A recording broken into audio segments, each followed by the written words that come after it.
All right, Coach, you midway through preseason camp, man. What are your thoughts on how things are going with the team? Well, we got to raise our level, man. You heard a quote before, mediocre people don't like high achievers, and high achievers don't like mediocre people, all right? So we got to separate the two. At the end of the day, we got to have leadership. It's a new team. I say it all the time, and guys got to learn to lead from the front. And you don't have to be the best player to be a leader, all right? We have some situations in today. One side of the ball did good, and the other side of the ball didn't do so good on situations. So at the end of the day, we got to fix it, because at the end of the day, we are a team. We're getting better. Don't get it twisted. Like our ones and twos, we got a chance to be really good, but we're only as strong as our weakest link. So at the end of the day, everybody's got to raise their level. I understand that each of us needs all of us. That's the philosophy in the program. It's not about the offense, not about the defense, not about special team. It's about the team. It's about the team. Together, everyone achieves more. Not trying to single out a player, but you got a special freshman on the offensive line. Talk a little bit about him. Keondae Marsh, man, really good football player, man. He's got a lot to learn, though, because he's young. You're talking about talent. He's got that. He's got the physicality. He's got the skill set. He's got the size. He's got the strength. He's got the will and want to. But they still got to learn.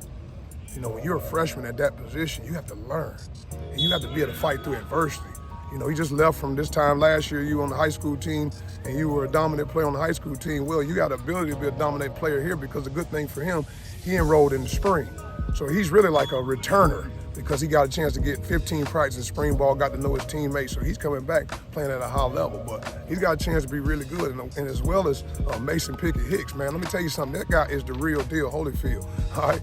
That kid can dot the I and cross the T. He is very, very talented. And we're glad that both of those two freshmen right there, true freshmen, are in this program, no doubt about it. Coach, you had a chance to look at the film from the scrimmage on Saturday. Just talk a little about some of the extra things you saw this weekend. Well, man, we got a good football team. Our offense was very explosive this past Saturday. Some things we got to fix, because that's not how we play defense here at South Carolina State.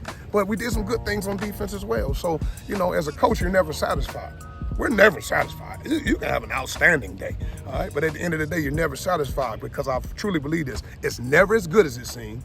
It's never as bad as it seems. It's always somewhere in between. Sometimes you walk off the field, you feel like, man, you played lights out on offense or defense. Then you get to the film and be like, oh my gosh, we stunk it up today. But then there's times you don't feel like you had a very good day. Then you watch the film and be like, oh, it's the little things. All right, we're a step away or a play away from being great today. So all in all, it's a perspective how you kind of look at things. And I'm a mindset guy. So I look at things glass half full. I don't look at the glass half empty. Glass half full. We're on our way. We just wrapped up practice number 12. But I think we got a good football team. We just got to come together as one. At the end, you always talk about this team being coach-led but player-driven, and you let one of the players speak there. Just talk a little about what that means to be able to let a player speak to the team like that at practice. Well, it's important, man, because it's their team. It's their team at the end of the day. Yes, I'm the head football coach, but it's their team. Because the legacy that they're going to leave, they have to be remembered on their time here at South Carolina State. My time is over as a player. It's their time now as a player. It's my time as a coach. But ultimately, at the end of the day, it's their team. It's their team. So we're going to lead it as coaches, but the players got to drive the ship. And at the end of the day, we got some good players, but they got to learn how to lead. Like I told our coaches, we got to teach them how to lead. At the end of the day, we got to teach them. Some of them know and have the leadership capabilities, but they have to learn how to do it the right way. Sometimes getting on a teammate is a way to do it. Sometimes you got to give them positive uplift. It's not always getting on a teammate. And that's in life. Anything you in a team, whether that's team in a corporation, everybody's got to work together as one. So you very rarely work as an individual anymore in society, not just football, in life. You got to work with other people. So when you're in a leadership role and people are depending on you, you have to step up and lead and trust that this is our program. It's not a team, it's a program. And I think we're headed in the right direction, but I let our players, we're going to lead it, but I let them drive it, no doubt about it. All right, Coach. Go Dogs. Go Dogs.